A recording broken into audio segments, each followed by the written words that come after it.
Hey guys! So it's that time again. A new Apple event has released. And in case you don't want to watch the full 1 hour and 34-minute event this time, I'm going to give you a quick recap instead. So let's get to it.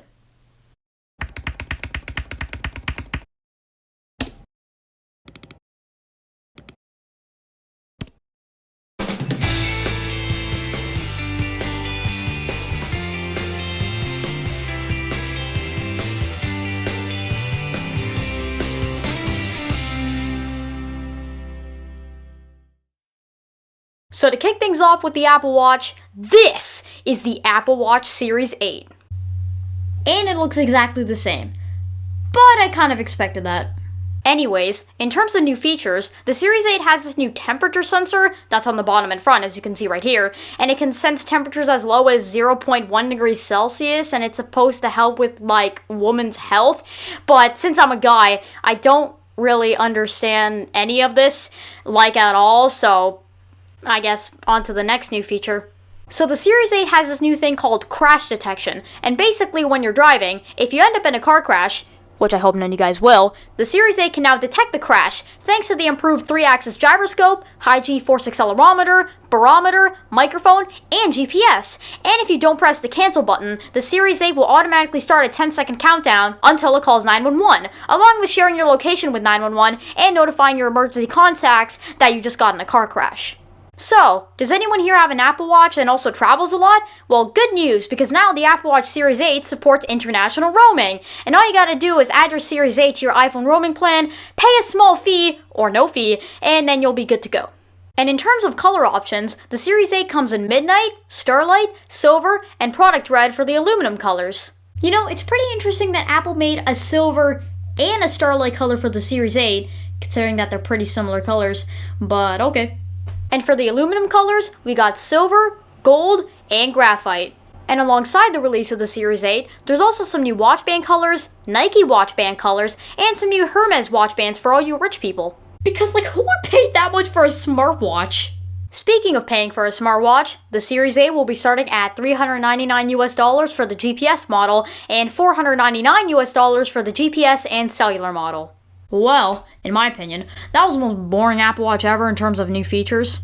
Well, get comfortable because Apple just refreshed the Apple Watch SE. And first off, the new Apple Watch SE has two new colors, Midnight and Starlight, along with the silver color. And on the back of the new Apple Watch SE, it's been redesigned to have this matte finish instead of the glossy finishes on most Apple Watches, and I quite like it, especially since they're color matched too. The new Apple Watch SE also has the same crash detection feature from the Series 8, so that's good for safety. And since the new Apple Watch SE has the same S8 processor as the Series 8, it's 20% faster than the original Apple Watch SE.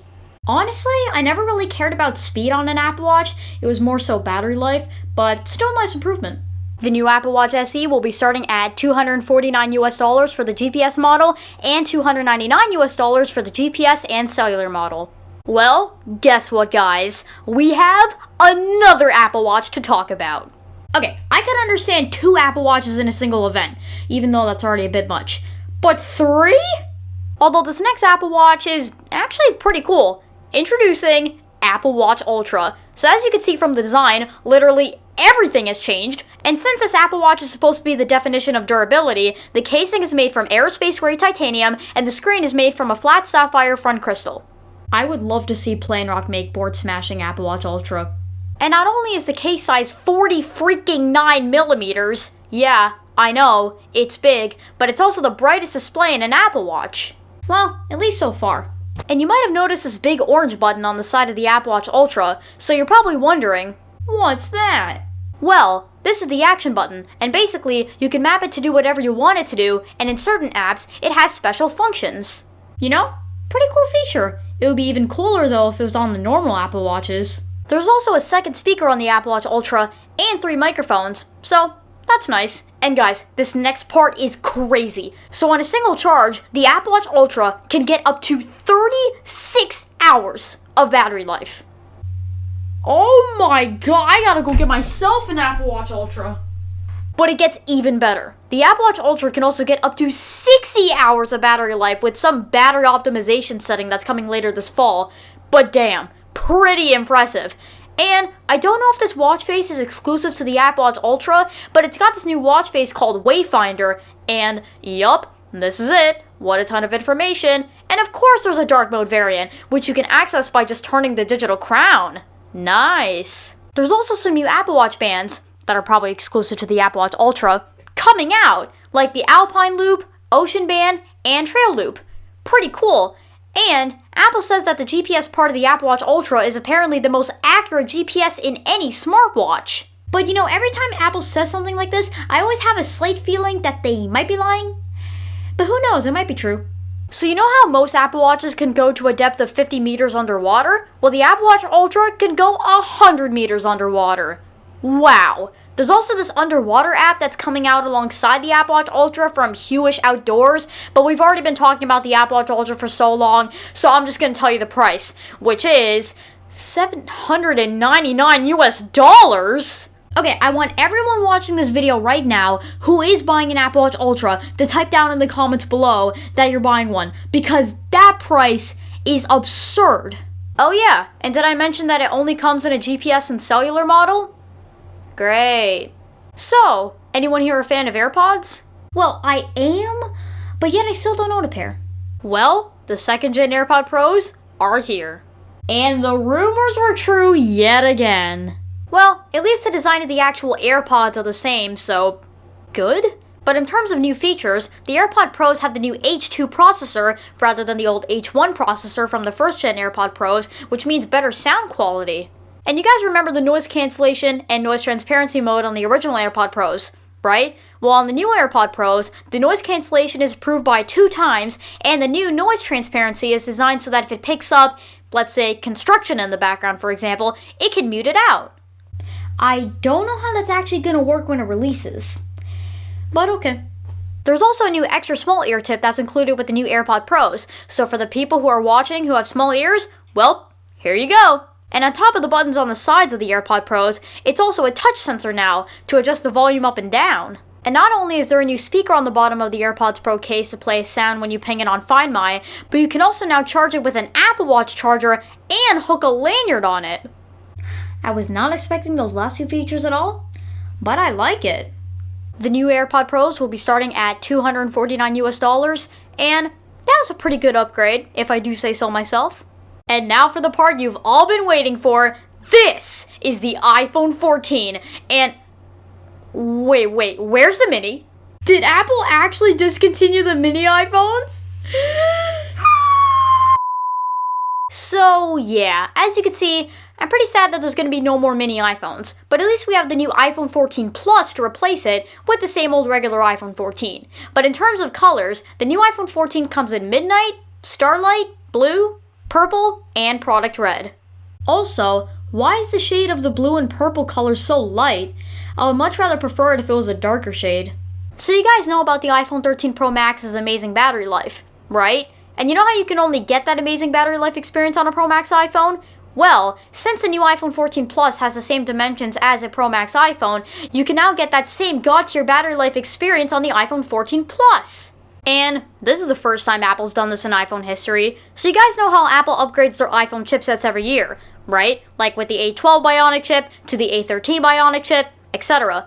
Well, this is the first time that Apple's reused the same chip from last year's iPhone on their new one? No, that can't be right! But don't worry, it's the iPhone 13 Pro version of the A15 Bionic chip, which means you are getting a 5-core GPU, but still pretty shocking, at least to me. Now in terms of the camera, the 12 megapixel main camera, yes, it's not the wide camera anymore, has a larger sensor, 1.9 micron pixels, and an f1.5 aperture. On top of it also having a 49% better low light performance. And for the 12 megapixel true depth camera, it now has an f1.9 aperture with a 38% improvement for low light. And also, apparently autofocus just got added to the front camera, which is strange because I thought it already had it, but cool. So the new iPhone 14 has this new feature called Action Mode, and yeah, I'm just going to show a video of Apple demonstrating it. And looking at the footage, it basically turns your iPhone into a portable gimbal. Kind of. But you're probably wondering, why wouldn't I just keep Action Mode on forever? Well, it's because Action Mode cuts off some content. So if you want a full picture, you'll probably want to turn it off. So, fun fact about the new iPhone 14, if you live in the US and buy an iPhone 14 there, it won't come with a physical SIM tray. Instead, you'll have to use an eSIM, which, correct me if I'm wrong, but I'm pretty sure this is the first iPhone to have eSIM support. So you guys remember the crash detection feature we were talking about on the Apple Watch Series 8 earlier, right? Well, it's also built into the iPhone 14, just in case you bought an iPhone 14 instead of an Apple Watch Series 8. Like my mom. And there's also another new emergency feature on the iPhone 14 called Emergency SOS via Satellite. So basically, if you need help, you just gotta move your iPhone around until it connects to a satellite, and then you'll be granted with this interface, and then you just gotta click whatever topic that's closest to the situation you're in. And then obviously, notify 911 about it. But if you buy an iPhone 14, like, right now, not only is the satellite thing releasing in November, but it's also free for 2 years. But then you have to pay for it after. Which is stupid! I mean, imagine if you were in a life or death situation and you had to ping a satellite for help, but then you realized that you forgot to pay for the emergency SOS via satellite feature. Then what would you do then?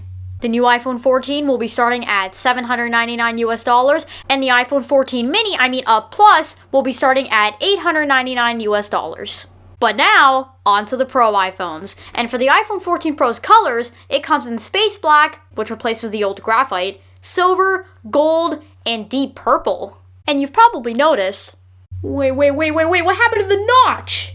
Well, this is the new notch design on the iPhone 14 Pro, and it's called the Dynamic Island. And with this new notch design, Apple redesigned the way you get notifications on the iPhone 14 Pro to take advantage of the new Dynamic Island. So basically, when you get a notification on the iPhone 14 Pro, the notification is designed so that when it appears, it makes it look like the notch is expanding. And it's not just notifications, this also applies to a bunch of other things too. Honestly, the fact that Apple included somewhat of a hole punch design in the new iPhone and made it not look ugly is just impressive. The new iPhone 14 Pro's display has been upgraded in a few ways. Like, for example, the borders are thinner, the refresh rate can now go as low as 1 Hz, and the display can now be as bright as the Pro Display XDR. Really? But do you know why the display can go as low as 1 Hz? Because the iPhone 14 Pro, and the iPhone in general, has an always-on display. First off, what? Secondly, see Android? We have an always-on display now, so you can stop bragging. But in terms of performance-wise, the iPhone 14 Pro has the new A16 Bionic chip. Well, at least it's on the Pro model. And it's equipped with a 6-core CPU with 2 high-performance cores and 4 high-efficiency cores, while also using 20% less power. And it also has a 5-core GPU with 50% more memory bandwidth. So for the cameras, the iPhone 14 Pro has a new, no, not a 12-megapixel camera, a 48 megapixel camera. That's possible? But that's not the only upgrade. It also has a 65% larger sensor compared to the iPhone 13 Pro. But on top of that, it also has a quad pixel sensor, a 2.44 micron pixel size, and a new second generation sensor shift OIS. Wow, what a jam-packed camera. And if you're taking an image with low light, the camera will use less pixels to let more light in, which improves low light photos by 2 times. So the iPhone 14 Pro has a new 2x telephoto option, but you're probably wondering, how can the iPhone 14 Pro have another telephoto camera if it only has 3? Well, because the main camera has 48 megapixels, when you click the 2x telephoto button, it actually zooms in with the main camera, but you still get a full 12 megapixel shot. Pretty cool way to simulate having 4 cameras. And since the main camera is a 48 megapixel camera, the iPhone 14 Pro can now shoot pro raw quality photos. Wow. The ultra-wide camera has also been upgraded too, with a larger sensor, more focused pixels, and a 3 times improvement with low light photos. Oh yeah, the flash is also brighter now, if anyone cares about that. But guess what? Cinematic mode got updated, and now you can record in a resolution of 4K at 30 FPS. Finally! It should have been like that from the start. The new iPhone 14 Pro will be starting at $999 US, and the iPhone 14 Pro Max will be starting at $1,099 US. You know, this is probably the first time that I am way more excited about the Pro iPhones than the normal iPhones. Probably because the mini's gone, and if I were to get a new iPhone, like right now, honestly, I would probably get the Pro. And you know what? That was the last thing we had to talk about today. Well, see you. But anyways, that is the end of this Apple event recap. So thank you guys so much for watching. Remember to comment if you're gonna buy any of the stuff Apple announced in this event. Like and subscribe, and I'll see you guys in another video. Bye!